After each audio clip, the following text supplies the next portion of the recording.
چنانکه معلوم است امروزها در سراسر کشورمان بزم‌های نوروزی جریان دارد. حالا ما در ورزشگاه مرکزی ناحیه دنقره قرار داریم.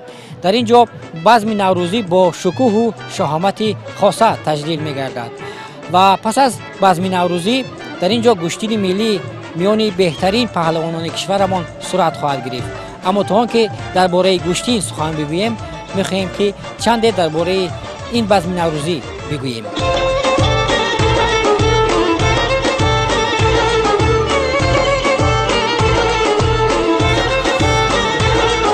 در بزم نوروزی رئیس ناحیه دنقره رحمان اسلام‌الدین خیرالدین و یاردمچی پرزیدنت جمهوری تاجیکستان اوید به سیاست کادری اسدالله رحمان اشتراک نموده مردم ناحیه را با فرارسی نوروز باستانی تبریک نمودند. بعداً قسمت نمایشی و فرهنگی بزم نوروزی پیشنهادی حاضرین گردید.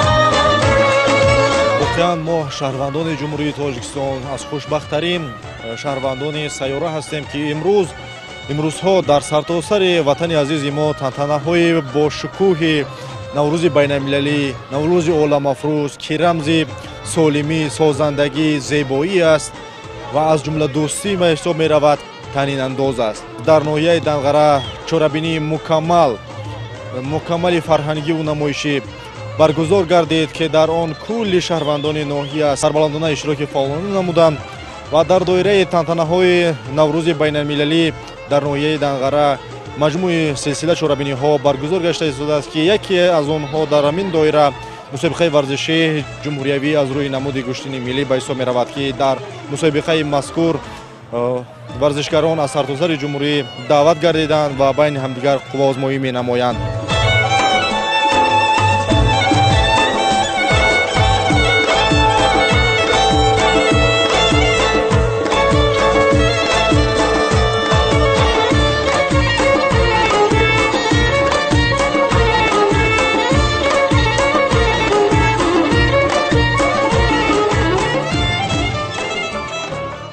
نوکه قسمت فرهنگی جشن بین‌المللی نوروز در ورزشگاه مرکزی ناحیه دنقره به انجام رسید و حالا باشد آمادگی‌ها بهر گذراندن مسابقه گشتین ملی صورت گرفته شده است و طوری که ما دریافتیم مسابقه بین نورسان و کلانسالان صورت می‌گیرد و حالا در پسیمن شاه جایزه مسابقه یعنی که اتومبیل ایستاده است که غالب این مسابقه صاحب این شاه جایزه خواهد شد. مسابقه گشتین ملی بعد از نصف روزی شروع گردید تا آنکه متصدیان چاره‌بینی میدان را برای گذراندن مسابقه آماده می‌کردند. پهلوان‌ها یک جمع آمده با هم مناظره می‌کردند. در مسابقه هم خردسالان و نورسان و هم کلانسالان اشتراک خواهند کرد.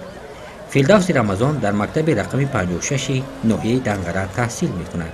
2 سال است که مشق گشتین می‌کند. در چندین مسابقه ها اشتراک کرده است. حالا می‌خواهد که در این مسابقه میان نورسان غالب آید. استاد من شرب معروف می باشد. من در 6 مسابقه اشتراک کرده سزاوار جایهای نمایان گشتم. من در شهر دوشنبه که یکمین بار من در آنجا در مسابقه اشتراک کردم سزاوار جای سوم گشتم. من در اینجا امید دارم که سزاوار جای اول گردم و در آینده میخواهم که چمپیون جهان شوم.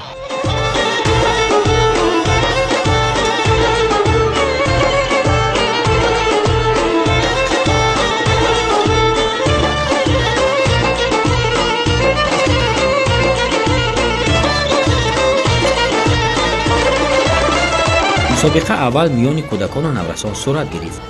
مغلوب شدگان میدان را به اختیار غالیبان میگذاشتند و در نوبت خود غالیبان صاحب مکافات میشدند. در میان خردسالان محمد جان 8 ساله خیلی فعال بود. وی در مقابل 3 رقیب خود غالب آمد.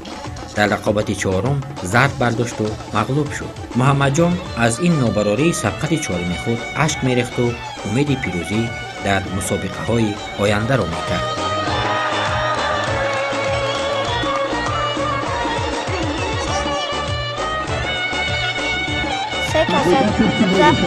زدم میون درکت برای همون سهمش رو زده نشید. من میخواهم که در مسابقه ها جای اول را اشغال کنم. فیلدوس رمضان که قبل از مسابقه با امید پیروزی به میدان آمده بود، پس از یک پیروزی به مغلوبیت دچار شد. در میان نورستان از ناحیه کنگورد لایق شیرعلی میان همه همسالانش غالب آمد. من در شهر دوشنبه مشق میکنم، با همراه معلمم عزت خدایف مشق میکنم. در اینجا هنگام رقیب سخت نداشتم و من آنها را مغلوب کردم. به نظر من آنها سخت نبودند.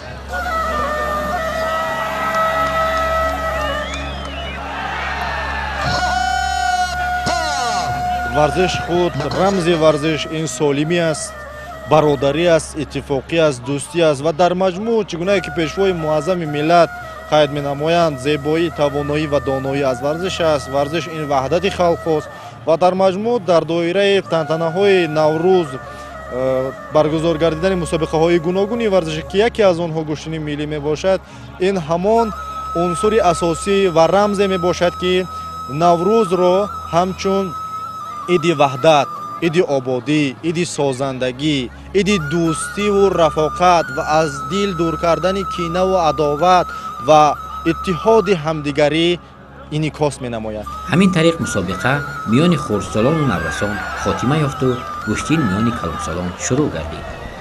پهلوان تاجیک محمد رحیم سرخانوف در چند سبقت غالب آمد و صاحب تحفه ها گردید.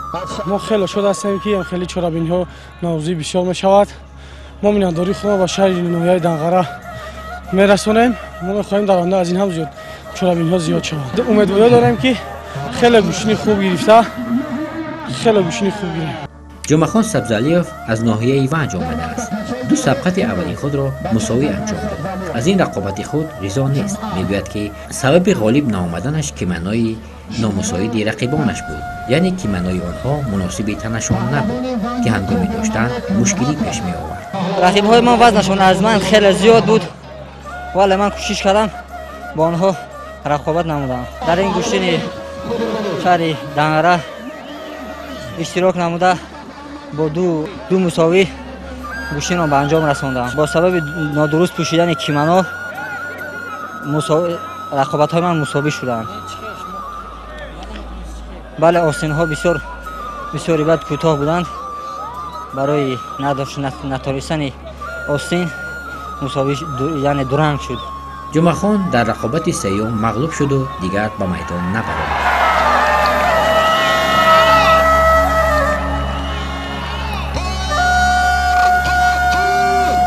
در اوج مسابقه پهلوان معروف تاجیک سید جلال سیدوف پیدا شد و خواستگار میدان گردید.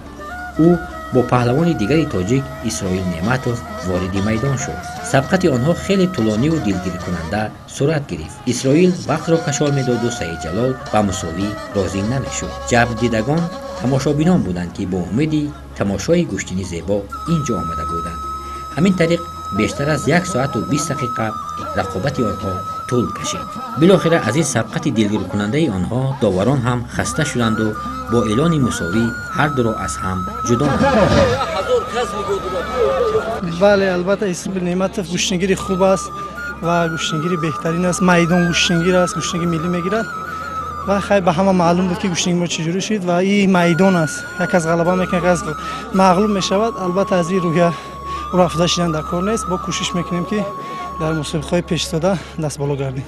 عضو دسته منتخب جمهوری تاجیکستان آید به گشتن جدا ابوبکر اکابیر در اینجا در 2 سبقت غالب آمد و خواست که از مسابقه بیرون شود، زیرا به گفته خودش به یکی از مسابقه‌های مهم باید آمادگی بگیرد. در این گشتن ملی که در ناحیه دنغره برگزار گشت و در اینجا با 2 حریف خود خیلی گشتنی خوب گرفتم و یکم حریف من از ناحیه ایوان بود و آن را من مغلوب کردم و دویم حریف هم از ناحیه دنغره بود که من آن را مغلوب کردم و من میخوام در مسابقه‌های بین‌المللی پرچم کوهستان خود را بلند آوردم. من دیروز در ناحیه بلجوم گشتن ملی برگزار گشته بود و در آنجا اشتراک کردم. خیلی خسته شدم و امروز در ناحیه دنغره خیلی خوب هنرنمایی کردم. ما در ماه اپریل تیاری خوب دیده شدیم در مسابقه جام آسیا در کشور ازبکستان برگزار می شود و در آنجا اشتراک می خواهیم کنیم. جام آسیا. از میان چهره‌های نو داوود فتح‌الله زاده بود که 7 سال باز در کلوب جودوی پهلوان تحت رهبری شیرعلی بازاروف مشق میکند. وی در چندین سبقت غالب آمد. طبق خلاصه کارشناسان اگر من بعد داوود تمرین‌های خود را منتظم ادامه دهد یکی از پهلوان‌های خوبی میدان خواهد شد. در کلوب پهلوان تحت رهبری شیرعلی بازاروف مشق و تمرین میکنم و خوشبختانه در این مسابقه بخشیده به جشن نوروز که در ناحیه دنقره گذشته شده است بر دو حریف خود غالب آمده و بر یک حریف دیگر خوب مساوی کردم و در آینده باز هم کوشش غیرت زیاد کرده میخواهم که در سطح در مسابقه‌های بیرون از جمهوری در مسابقه‌های جهانی پرچم جمهوری تاجیکستان را بلند بردارم. میخوام در همکل مسابقه‌ها بسیارتر شود و در همکل جشن‌ها اشتراک کنیم و نامبردار وطن خود باشیم. برای شاه جایزه مکافات اساسی مسابقه اتومبیل دو پهلوان شناخته تاجیک سید جلال سیدوف و سید جمال علی مردانوف با هم رقابت نمودند. سید جمال و سید جلال خیلی با هم تلاش کردند و در نهایت سید جلال با یک پرتافت زیبا غالبیت به دست آورد.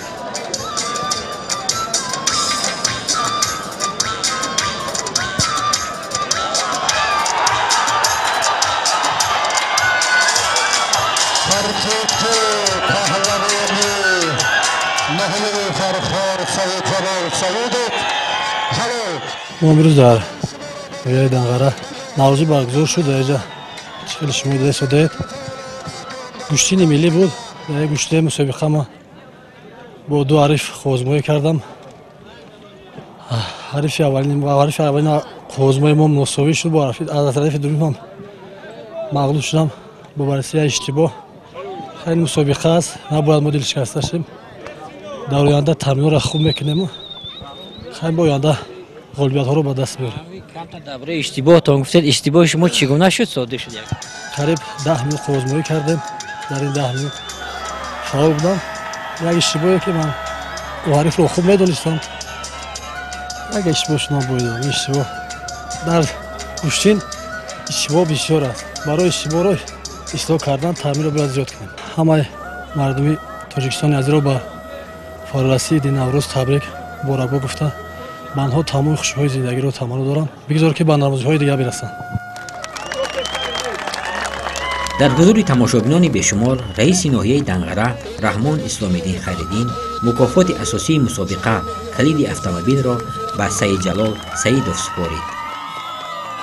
خوشبختانه غمخوری جناب عالی است که در هر یک نوروزی هر روز پای در پای انمخ گوشنگ‌های ملی برپا میگردد. یک جوان‌ها را یک مردمی تاجیک فکر میکنیم که جلب میکنه و خیلی خرسند میکنن. اول غمخوری جناب عالی را مینداری خود را به جناب عالی میرسانم و گفتنی هستم که امروز اولین گوشنگی ما در شهرک دنقره نوحیه دنقره بود که از طرف رئیس شهر دنقره از طرف سازگار وحدت پیشنهاد گردید سزاوار شاه جایزه گردیدم و البته که من خیلی قدردانی میکنم و ورزشگر غلبه به دست میاره. قدردانی میکنم ورزشگر یا روحای بلند میبخشه به خودش یک که بیهوده مشق خود رو بیهوده تمرین نمیکنن و ما کوشش میکنیم که با پای در پای مشق خود رو زیاد کنیم، مخلصان خود را خرسند کنیم. نوروز همه مردم تاجیکستان مبارک باشه.